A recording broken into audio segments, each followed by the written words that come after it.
Bienvenido. Es momento de escuchar un mensaje de la palabra de Dios para ti, a través de tu programa En Coinonía con la Palabra, con el pastor Alex Marín. Porque el reino de mi Padre es justicia, paz y gozo en el Espíritu Santo. Romanos 14:17. Comenzamos.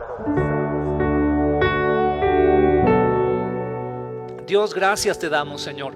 Gracias te damos por la bendición que nos das de estar aquí en tu casa, Señor. Qué bueno eres con nosotros, que nos das la libertad aún, Señor, de poder congregarnos, de poder abrir las Escrituras, de poder cantarte, Señor, a todo pulmón, de poder exaltar tu nombre.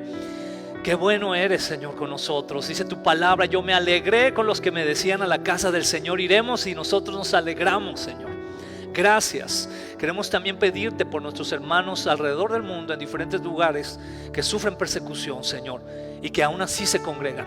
Te rogamos, Señor, que tu presencia sea con ellos, Señor, y que nos ayudes a orar por ellos, para que puedan las naciones de la tierra en diferentes lugares abrir estas oportunidades también, para que tu nombre sea exaltado con libertad. Y hoy te pedimos que tu palabra toque nuestro corazón y nos transforme para honrarte y glorificarte cada día más y más. Te lo pedimos en el nombre de Jesús. Amén. Amén. Muy bien. Pues seguimos en el estudio del libro de los Hechos. Estamos en el capítulo 3, versículos del 20 al 26. Capítulo 3 del 20 al 26 del libro de los Hechos. Y seguimos aquí en esta predicación que está dando Pedro. Todos estamos ahí ubicados, ¿verdad? En la predicación que está dando Pedro. A todos los que vieron, fueron testigos del milagro que sucedió ahí en La Hermosa. ¿Ok? Cómo este hombre se levantó y cómo Pedro tuvo el cuidado de llevarlo con cuidado, ¿verdad? A que él pudiera restablecerse bien. Y hacíamos la analogía de cómo así nosotros, como creyentes, al llevar el evangelio, debemos también de cuidar a aquellos que se levantan en el evangelio y afirmarlos en la fe. Entonces él sigue predicando, sigue en esta línea, aprovechando esa buena oportunidad, que hay que aprovechar las oportunidades en las cuales las personas voltean hacia nosotros, nos ven por algo bueno que hayamos hecho, por la gracia de Dios, ¿verdad? Y entonces aprovechar eso para llevar el mensaje del evangelio. Entonces, en esa connotación, en el versículo 20, sigue hablando aquí Pedro, como lo menciono, y dice lo siguiente. Dice así: entonces de la presencia del Señor vendrán tiempos de refrigerio, y Él les enviará nuevamente a Jesús, el Mesías designado para ustedes, pues Él debe permanecer en el cielo hasta el tiempo de la restauración final de todas las cosas, así como Dios lo prometió desde hace mucho mediante sus santos profetas. Y aquí vemos varios aspectos importantes. Vamos a ver, por ejemplo, aspectos escatológicos. Y esta palabra escatología, que suena muy técnica, ¿verdad? No es otra cosa sino el estudio sistemático bíblico que se enfoca a los últimos tiempos. Eso es en cuestión de la escatología general.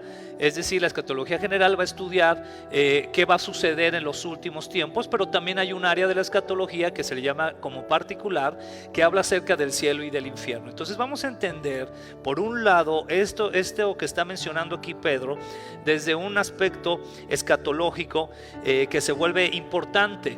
Sin embargo, no vamos a ahondar ahorita en eso, ¿ok? Sino en el punto realmente de llevar el evangelio. Ese es el punto que vamos a ahondar. ¿Por qué? Porque realmente aquí la connotación que tiene, y es el siguiente punto, es la relevancia del Espíritu Santo, que es tan mencionada durante el libro de los Hechos. Incluso muchos teólogos expertos han mencionado que otro nombre para el libro de los Hechos es el nombre de los Hechos del Espíritu Santo. También así se le conoce al libro de los Hechos, Hechos del Espíritu Santo, porque la figura del Espíritu Santo aquí se va a convertir en algo que es muy importante para que la iglesia se empoderara, o en otras palabras, recibiera el poder para hacer el mandato, llevar a cabo el mandato que se le pidió. El Espíritu Santo siempre debe de ser ahí la figura central, como el poder que impulsa a la iglesia, por encima de cualquier otra cosa, por encima de las capacidades que podemos tener para organizar una iglesia, para administrar una iglesia, ¿verdad? Y llevar una buena administración de la mano de lo que es la mayordomía es importante. ¿ok? El hacer las cosas con excelencia. Pero aún eso está por debajo de la preeminencia del Espíritu Santo. Amén, hermanos. Porque el Espíritu Santo es quien nos va a guiar. Y entonces cuando nosotros vemos este versículo, voy a regresar un poquito más, donde dice el 21, pues Él debe permanecer en el cielo. ¿De quién está hablando? De Jesús. Dice, Él debe permanecer en el cielo hasta el tiempo de la restauración final de todas las cosas. Ahí ese es el aspecto escatológico, que no vamos a ahondar ahorita. Dice, así como Dios lo prometió desde hace mucho tiempo mediante sus santos profetas. El Señor Jesucristo, según lo que está mencionando aquí el apóstol Pedro, ¿dónde está? En el cielo. Y ¿saben qué es aquí lo maravilloso? Que Él está en carne y hueso en el cielo. Amén.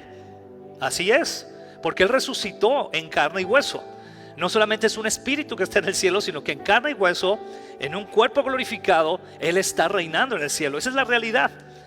Pero esto entonces nos deja una enseñanza implícita. ¿Cuál es la enseñanza implícita que nos deja? Precisamente este segundo punto, la relevancia del Espíritu Santo. Porque Él mismo dice que Él se va, pero Él va a enviar ¿a quién? Al Espíritu Santo. ¿Se fijan por qué es tan relevante?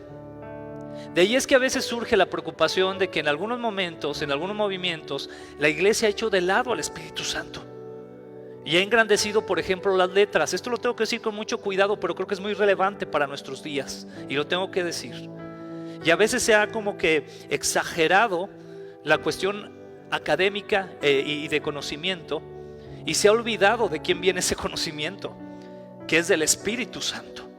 El conocimiento profundo de la Escritura, y lo apego a lo que decía por ejemplo ahorita Memo de la oración y todo esto, tiene que ver precisamente con esa intimidad que tenemos con el Señor al orar, al ayunar, al buscarle de una manera profunda.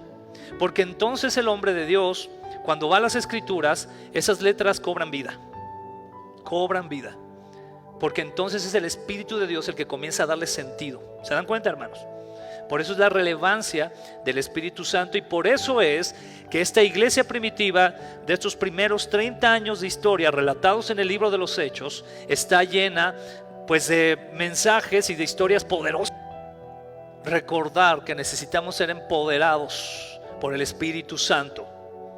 Y eso es algo que tenemos que tener muy en claro y que lo iremos viendo conforme avanzamos. Pero si tú y yo somos creyentes que no oramos, que no ayunamos, que no adoramos al Señor, que nos cuesta trabajo congregarnos, que nos cuesta trabajo servir, de todos esos aspectos, entonces difícilmente vamos a estar llenos de la palabra del Señor. Y entonces ahí es donde ese punto de la relevancia del Espíritu Santo es tan importante, ¿no? Por ahí escribo también o pongo lo siguiente: recordemos que otro de los nombres, como ya lo mencioné, para el libro de los Hechos es el de Hechos del Espíritu Santo. Y Juan capítulo 16 versículos 5 al 10 dice lo siguiente, dice así, está hablando el Señor Jesús, amén. Ahora voy a aquel que me envió, y ninguno de ustedes me pregunta a dónde voy. En cambio se entristecen por lo que les he dicho. En realidad es mejor para ustedes que me vaya, porque si no me fuera, el abogado defensor no vendría. En cambio, si me voy, entonces se lo enviaré a ustedes. Y cuando Él venga, convencerá al mundo de pecado y de la justicia de Dios y del juicio que viene. El pecado del mundo consiste en que el mundo se niega a creer en mí. La justicia está disponible porque voy al Padre y ustedes no me verán más. Qué interesante es esto, ¿verdad? Porque en otras palabras lo que está diciendo es: la justicia venidera por la cual yo estoy entregando mi vida y yo me voy al Padre, va a venir por convencimiento ¿de quién? Del Espíritu Santo. Por eso es tan relevante la obra del Espíritu Santo. Por eso es tan relevante un hombre y una mujer llenos del Espíritu Santo. Porque entonces la obra del Señor se hace más allá, obviamente, de la propia justicia de la persona. Fíjense muy bien el punto que les voy a decir. A veces hablamos mucho de la justicia, ¿no? Decimos, es que no es tu justicia, es la justicia de Dios. Y hablamos mucho y lo levantamos mucho eso, y es correcto, así es. Pero se nos olvidan puntos como estos, que a veces pensamos que como yo estoy justamente preparado en las letras, entonces es por eso que la persona va a entenderme. ¿Se dan cuenta? Ahí estamos pecando en eso. Debemos de tener cuidado, porque tú y yo nos preparamos para exponer lo que, de la manera más clara, lo que la Escritura ya está dicho. Pero el Espíritu Santo es el que hace el poder de convencer a la persona. es la que va a convencer y va a traer ese aspecto de justicia. Entonces aún en eso debemos nosotros como que limpiarnos, ¿verdad? O sea, no pensar que a lo mejor porque sabemos demasiado, entonces por eso, ¿verdad? Ya es que el Espíritu Santo convenció a una persona, ¿no? La realidad es que Dios puede usar un hombre que, fíjense bien, lo digo con cuidado, o una mujer que a lo mejor no tienen tanto conocimiento de las escrituras, teológicamente, de una manera sistemática me refiero, y puede usarla también para traer a alguien más a los pies de Cristo, por obra del Espíritu Santo, porque no es trabajo de Él, es del Espíritu de Dios. Tal persona solamente está siendo obediente a llevar el mensaje. Y entonces ahí es donde vemos esa relevancia del Espíritu Santo y que va a ser tan preeminente en el libro de los Hechos. Versículo 22 del capítulo 3 de Hechos, regresando ahí. Allí tenemos que tener también un uso del contexto cultural en el que ellos se encontraban. Fíjense bien lo que dice aquí. Dice: Moisés dijo: el Señor, Dios de ustedes, les levantará un profeta como yo de entre su propio pueblo. Escuchen con atención todo lo que Él les diga. Luego Moisés dijo: cualquiera que no escuche a este profeta será totalmente excluido del pueblo de Dios. Comenzando con Samuel, cada profeta habló acerca de lo que sucede hoy en día. Aquí Pedro, ¿qué está haciendo en su labor de compartir el evangelio? Está usando un contexto cultural. ¿A quiénes les está hablando Pedro? A judíos, ¿ok? Les está hablando a judíos, y él está aprovechando ese contexto para traer toda la historia del Antiguo Testamento, toda la profecía acerca de Jesús, y exponérselas con claridad ahí a los que están escuchando, para con eso dejar en claro que Jesucristo es el Mesías. Amén. Ahora, aquí hay una cosa: el día de hoy tú y yo no le compartimos a judíos, ¿cierto? Así como Pedro está aprovechando ahí con los judíos lo que ellos ya sabían de las profecías acerca de Jesús, nosotros también podemos aprovechar y hablar de eso. Y a una persona que toda su vida ha escuchado acerca de Dios en la misa, acerca de Jesús, de los evangelios, tú le puedes preguntar: de ese Dios que tú estás escuchando, yo quiero hablarte. Y puedes decirle: para ti, ¿quién es Dios? Para ti, ¿quién es Jesús? Para ti, ¿quién es el Espíritu Santo? Para ti, ¿quién es el Evangelio? ¿Verdad? Que cada domingo se dice que la lectura del Evangelio en la misa. Para ti, ¿quién es? ¿Qué es el Evangelio? Y nosotros, que por la gracia del Señor podemos entender más esto, entonces podemos aprovecharlo como una oportunidad para extenderles el Evangelio. ¿Te das cuenta? Esa es la oportunidad. Porque lo que nosotros estamos viviendo, hermanos, por la gracia del Señor, es una transformación. Es decir, por la gracia del Señor nuestros ojos han sido abiertos y estamos entendiendo más quién es Dios, quién es el Señor Jesús, quién es el Espíritu Santo, qué es la Biblia, qué es el Evangelio, y nuestros ojos se van abriendo. Y yo te quiero decir algo: esto está sucediendo todavía, cada día, hermano. Tampoco tú y yo podemos darnos la de no, pues qué bueno que yo no soy como tú, ¿verdad? Y caer en ese aspecto fariseico, ¿verdad? De que qué bueno que no somos como ellos. No, hermano, tú y yo también día a día seguimos siendo transformados, porque cada que abrimos las Escrituras, cada que vamos a la palabra, cada que oramos, que buscamos la presencia de Dios, precisamente el Espíritu Santo viene y nos dice: esto no está bien, tienes que cambiarlo. O no sé si nos pase así a los que estamos aquí. O ya llegamos a la meta. No. Seguimos siendo transformados, y ese es el proceso que llamamos el proceso de santificación, donde día a día estamos cada vez siendo más y más y más apartados al Señor. Amén, hermano. Entonces lo que te quiero decir aquí con esta analogía es que nosotros debemos de también aprovechar los contextos. Otro momento que vemos así en la Escritura es con Pablo cuando está con los atenienses. ¿Se acuerdan? ¿Qué hizo Pablo? ¿Habló de quién? De un Dios no conocido, que tienen ahí una escultura. Y él dijo: de aquí me agarro.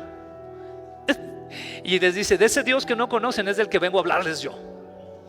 Y vámonos, ¿verdad? Y ya tenía todos los atenienses ahí, todos los filósofos, y que eran impresionantes, ¿verdad? Un ejercicio de pensamiento que tenían, que deberíamos de regresar a esos ejercicios también de pensamiento crítico y todo eso. Pero ahí él, movido por el Espíritu Santo, aprovechó para hablarles del Evangelio. Entonces te das cuenta cómo debemos de aprovechar las oportunidades. Es más, hasta me voy a atrever a decirlo así, ¿verdad? Ahorita que decía Memo del testimonio del satánico, hasta un satánico puedes aprovechar para hablarle de esa manera, ¿no? Oye, ¿y tú de veras sabes quién es Satanás? Y tú que lees la Biblia y que sabes quién es Satanás, porque imagino que lees tu Biblia, entonces le puedes decir: amén. y por ahí puedes introducir el evangelio. ¿Te das cuenta? Entonces es lo que está sucediendo, ¿no? De alguna manera está usando el contexto cultural. Y entonces está usando el contexto de algunas profecías. Se está mencionando algunos profetas, pero realmente hay de cientos, dicen algunos teólogos, que incluso miles de profecías en el Antiguo Testamento que hablan acerca del Mesías, y él está aprovechando todo eso. Entonces está tomando esos recursos para llevar el evangelio. La iglesia cristiana, hermano, deberíamos de ser lo voy a decir así, el organismo, o uno de los organismos más cultos que debería de haber en la tierra. Te lo voy a repetir. La iglesia cristiana debemos de ser una organización u organismo de los más cultos que debería de haber en la tierra. Una de las cosas que, por ejemplo, trajo la reforma del siglo XVI fue el ímpetu a la enseñanza de la lectoescritura. Antes de eso, en la edad media, en el oscurantismo, la gente no se preocupaba por aprender a leer, pero llega la reforma y por la necesidad de querer leer la Biblia, la gente empezó a aprender a leer, y muchos hermanos que Dios levantó se preocuparon, hermanos y hermanas, en enseñar a las personas a leer para que pudieran ir a las escrituras. ¿Y qué crees que abrió eso? Abrió un pensamiento al aprendizaje. Entonces las personas comenzaron a aprender más y más y a leer más y más. Este grupo de puritanos que salió de la iglesia anglicana de Inglaterra hacia los Estados Unidos y fundó la nación de los Estados Unidos, una de las premisas que tenía era enseñar a todas las personas a leer y a escribir, y empezaban a leer. Y fue un tiempo muy fuerte, de mucho ímpetu de las bibliotecas.